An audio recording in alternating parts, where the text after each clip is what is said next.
Welcome to AARP, Arizona Hispanic Connection. Educate. Celebrate. Connect.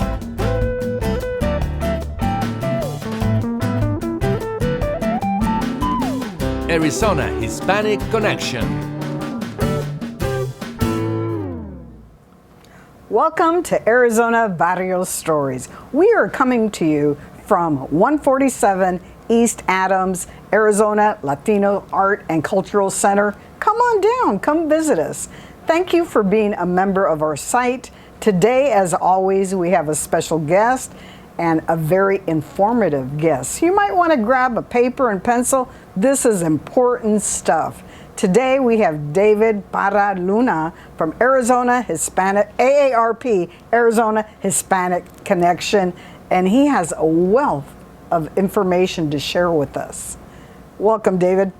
My pleasure, Irma, my pleasure. These topics that we're going to be addressing in the next few, actually 4 months, are really my passion. I love sharing important information.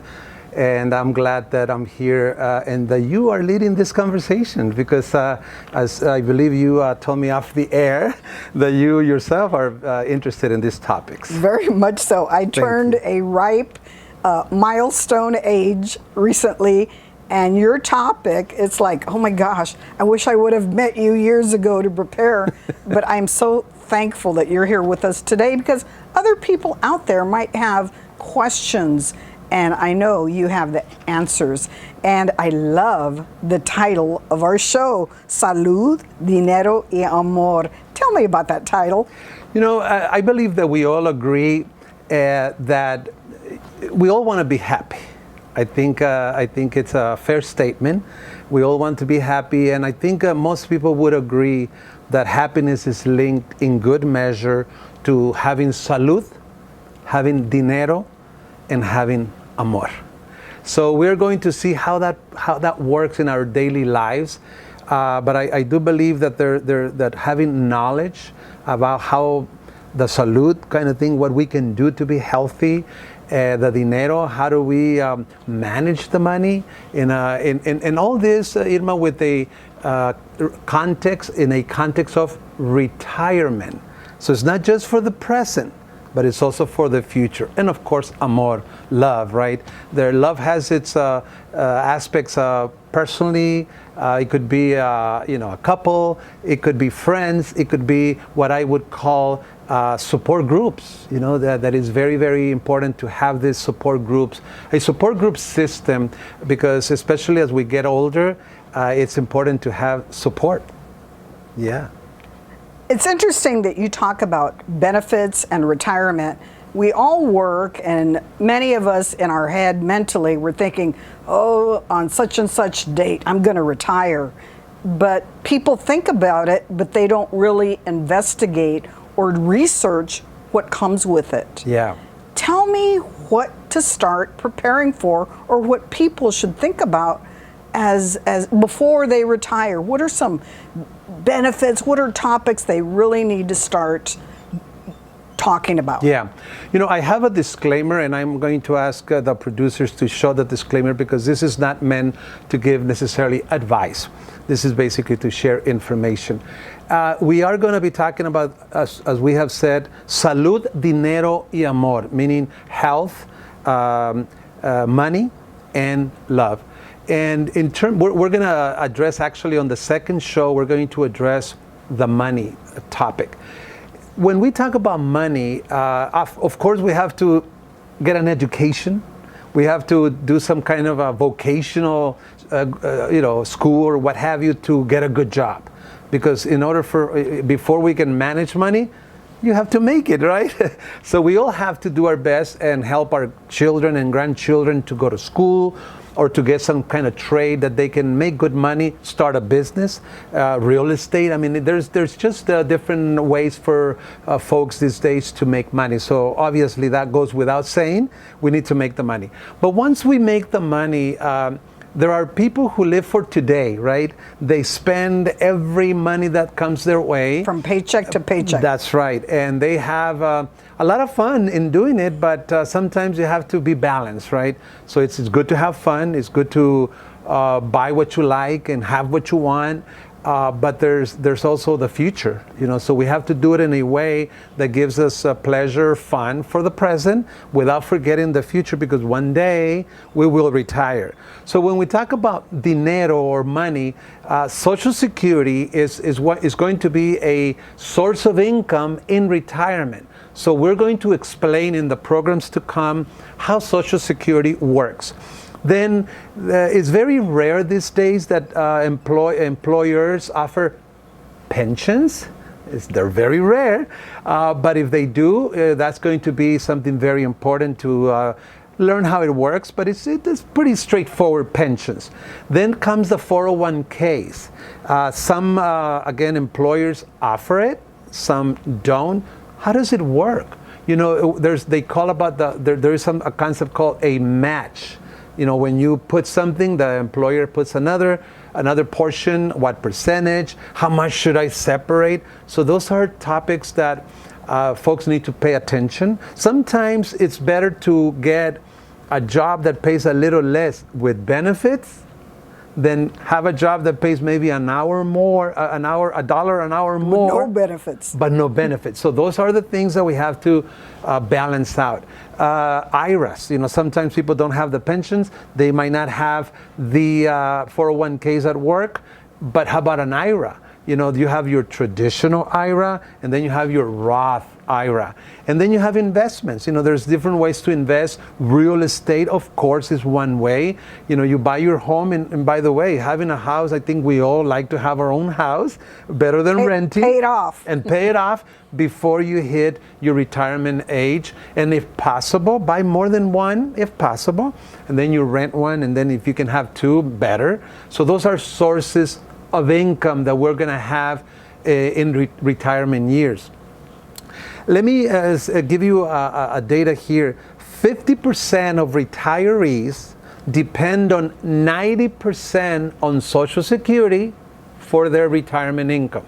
Again, 50% of retirees depend on Social Security for 90% of their income. That's not good. We have to have more than one source of income coming our way in retirement.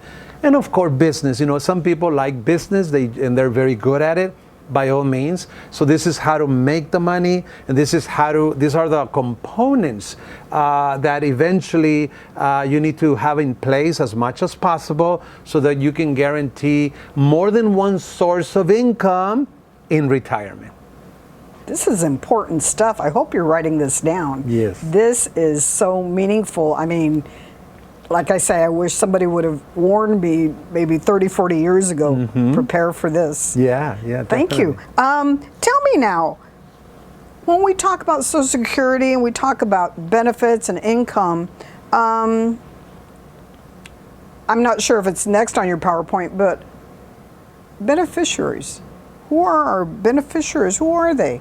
Yeah, so, Social Security it's a great program, mm-hmm. And so talking about beneficiaries, they could apply to Social Security because you have spousal benefits, and we can cover that in the next presentation in more detail.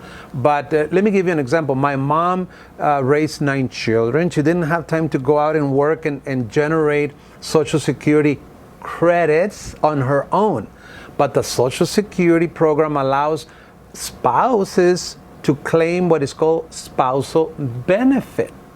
So they can claim and they can get as much as 50%, the equivalent of 50% of what the contributor, meaning the husband, or if it's vice versa, the wife, gets. So a spouse is a beneficiary primarily. In some instances, if they have young children, children could be beneficiaries, and in some instances, even parents, if they depend on 51% or more on the son or daughter working. Beneficiaries could apply also to 401ks. You could name a beneficiary, and even in pensions. So that's what we're talking about in beneficiaries. Not only is the contributor getting benefits, but there could be arrangements and laws that could benefit the spouse who had to stay home for whatever reason and did not accumulate benefits under her own record or his.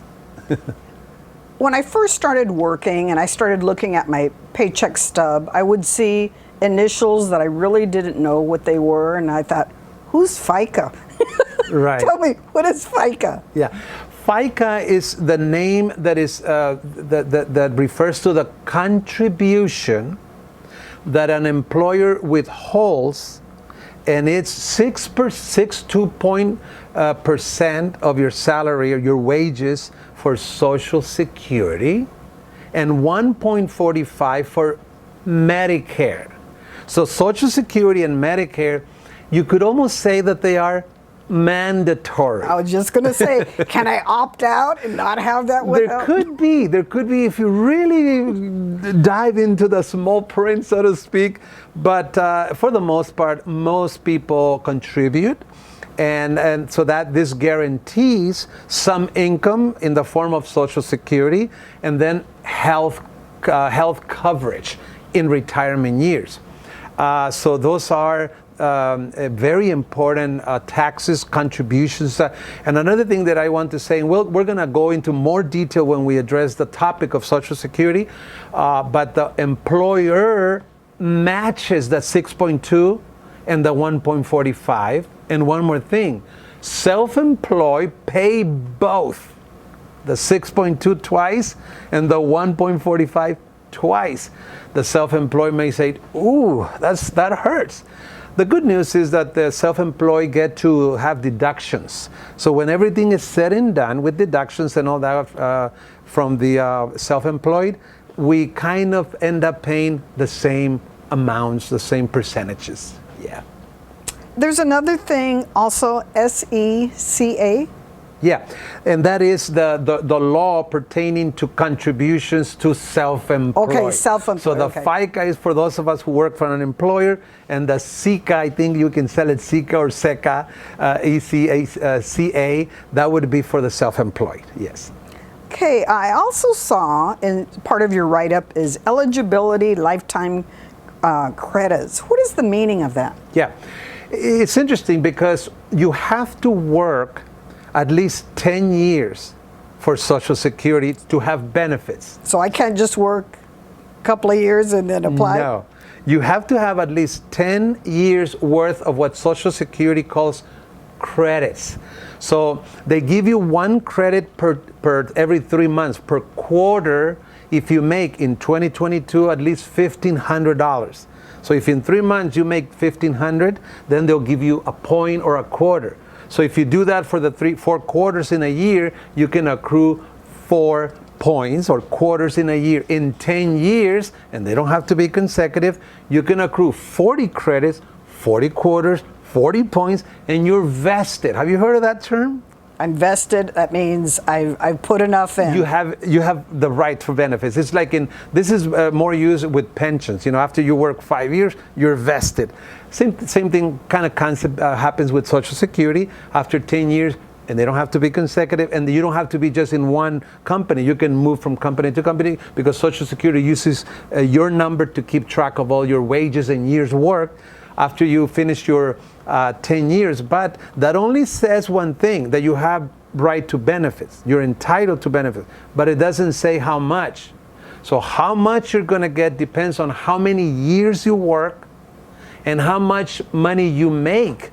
And they take into account your 35 most productive years. So we need to work as many years as possible and make as much money as possible to guarantee a good amount of benefit in Social Security. Right now, in 2022, the largest benefit that Social Security gives is a little over $3,100. Not too bad, but you would have had to work many years and make a lot of money. This is important stuff. I hope you're writing this down. You need this knowledge. Keep listening. I have a question about full retirement age. Yes, this is a very important question. When Social Security started, and I did a little refresher before coming, I look at the history, and we'll touch on Social Security in a deeper way. But when Social Security started, you had to be 65 to get benefits, no younger. And that was, well, actually, it wasn't even called full retirement age because that was the only age, 65. And Medicare also starts at 65. But with President Reagan in 1983, they changed the rule and moved the full retirement age at 67. But they did it gradually. So some people, depending on the year that they were born, their full retirement age may be 65 in months, and then eventually we're now in 66, so 66 and 2 months, 66 and 4 months, until you hit 67. Everyone born from 1960 and after, like myself, our full retirement age would be 67. And what does that mean? That means if you take retirement before your full retirement age, you get a reduced benefit. So in order for you to get a 100% of your benefit, you have to claim it or apply for it at your full retirement age. I saw a graph, and I'm assuming we're going to put a graph in front of everybody so they can see how old they need to be and depending on what year they were born. Of course, of course. So write this down. This is important stuff. Yeah. How do I pretend I'm still working? I'm not retired. How do I monitor my status? What's a good way to? This is great. This is a great question. Social Security used to send what is called statements, and they used to send it every year. On that statement, you would know how many years you have worked and the wages that you've made per year, the amount of credits of those 40 that are required would be there, and then in there it'll tell you also what amounts you would get or are projected to get at the different ages, because you can claim benefits as early as 62. So you can claim benefits at 62 and on. At 67, or depending on where your full retirement age is, you would get 100% of your benefit. Well, guess what? They stopped sending, in order to save money on paper. On postage. In postage. They stopped sending them every year, so they now send them every 5 years, except when a person turns 60, they continue to send it every year. My suggestion would be, if anybody is not getting those statements, to call Social Security and ask for them and make sure they tell them why they're not sending them, because they should be sending a Social Security statement, and that is a very good way to track your years, your wages, and your potential benefits. But for somebody that, say, isn't quite 60 yet, can they go online? That is an excellent question. I am very glad that the government websites are improving significantly. I've been monitoring this for years because I've been educating on these topics since 2011 and actually before. And I have seen how they improve the website. So you can do what is called Create My Account. That's what it's called under the Social Security website. It's called Create My Account. So you can actually create an account on their website, ssa.gov or socialsecurity.gov, and it's very basic. Actually, they've improved it. It used to be a little bit more difficult. Now they simplified it, and in there you can monitor the same information that you would normally get on your statement. You can get it online, and you can even go paperless, so you never get a statement, and you can go anytime and anytime you want to check your benefits. And not only that, but they have calculators. And with these calculators, you can kind of play with numbers to see when it makes sense for you to claim your benefits. Another question I have, and you kind of went over a little bit, is what are all the benefits I will get when I retire? What are all my benefits that are due me? It will depend. It will depend on how well you prepare for retirement. This is one of those things that I mean, I have a radio show on Tuesdays in Spanish, and I get a lot of calls, and regrettably, the majority will get to retirement with only their Social Security check. Not good. Not good.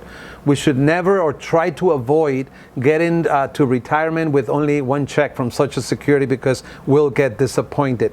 Social Security was never meant to provide all the income that we will need in retirement. It was supposed to be your 30-40%, and then you have to have other sources of income. So if you contributed your 10 years, definitely Social Security. If there was a pension at work, well, you get a pension. If you were in a union and you pay your dues, that would be another. If you have a 401k, that would be another source. If you have an IRA, that would be another source. If you own 2 homes and you have a rental, that would be another source. It will depend on circumstances and how well you had this knowledge and how well you prepare, and then that'll determine the sources of incomes that you will have in retirement.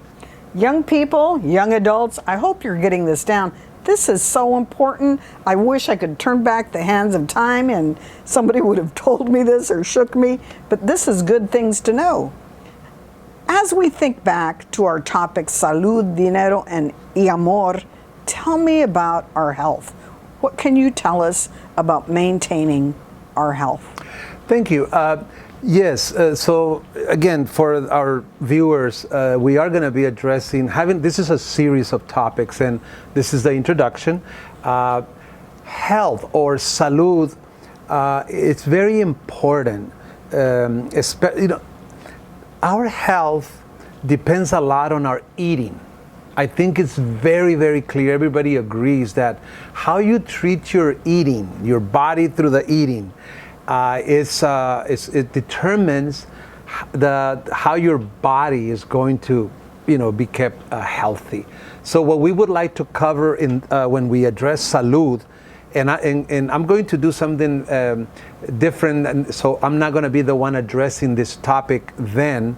I'm going to bring in a nutritionist, and we're going to, either you or both of us could have a conversation with her to give us more the nitty-gritty of how to take care of our health. But in general, I think we all know that nutrition is critical.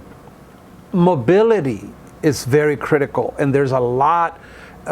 Fortunately, I'm sure you would agree that in the last probably 10 years, there's been a lot of emphasis on walking, exercising, right?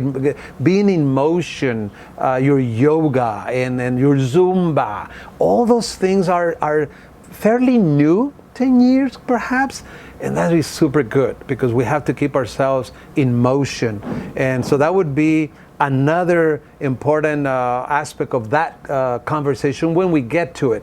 So nutrition, mobility. And one more item that I believe I feel strongly about, and that is our preventive care. I believe especially males, they are very hesitant to go to the doctor. And I think we need to change that. I think if every year we went to do our preventive care, right, your preventative exams, then anything that is developing, it would be caught soon, and then maybe we can repair that. We can change our course, the course of action. So I feel very strongly about preventive care. Your diabetes, your sugar levels, your weight, your blood pressure, your cholesterol, all those levels, we need to keep them in check. And the only way to do that is with the proper nutrition, with having mobility, not allowing ourselves to gain a lot of weight unnecessarily. And I know, Irma, who doesn't like to eat, the carne asadas every weekend? Who doesn't? The burritos and the pozoles and the menudos, you name it. They're delicious food. But I think, it's interesting because I spoke to one of the ladies that I'm going to ask to come to this show. Somehow we think that the Mexican dish, the Mexican cuisine food is unhealthy. And she totally corrected me. I says, no, the problem is that the Mexican food is unhealthy. It's the combination of how we eat the things. And I says, that is very good. So we can still eat our food, provided that we combine the portions in the right way, your carbohydrates and all that. So it's going to be very good when we come to that point of salud. But I want to, again, emphasize preventive care. People might not know, but through the Affordable Care Act, the preventive care is free of charge. Free of charge. So you go to the clinic or doctor, whatever, and you will leave with no copay. You will pay nothing for your preventive care. And that's why, why would you want to be paying a premium every month for nothing until you're sick so much that you want to go to the hospital for urgency? No. So again, preventive care is another item that we're going to touch when we come to the topic of salud. You reminded me of something right now when you were talking about eating. I had a Tia Socorro from Hermosillo, and she ate very well, but after her meal, she would say, necesito algo para sacar el feo. And she was always looking for that, where do you have the candy hidden? Right. And again, it's not that we couldn't eat our delicious traditional dishes and food, and that's why this lady, this nutritionist, registered dietitian actually is their name. She really helped me because I think I'm guilty of having that concept that Mexican food was not healthy. She changed me, and that really helped me because it is very healthy. We have a lot of good dishes and good ingredients. We just need to know how to combine the portions. And what you add to it afterwards for dessert. That is also very important. So there has to be alternatives to that tres leches cake, right? There has to be alternatives, or if we're going to eat that, moderation, right? That's very important. Not a second helping. Right. David, I want to thank you for joining us today. I am looking forward to the next couple of months and the next couple of topics. Thank you for joining us. Thank you for opening our ears to these magnificent topics. I am very passionate about this topic, so I really appreciate the opportunity. Thank you, Irma. Thank you for joining us today. I hope you had paper and pencil. If you didn't, I hope you still watch this video over and over again. He is a treasure chest of information. He has lots to share with us, and he's coming back, and we're going to hit different topics. You're going to want to tune in, paper and pencil. This is important stuff. Thank you for viewing today, and we hope to see you soon.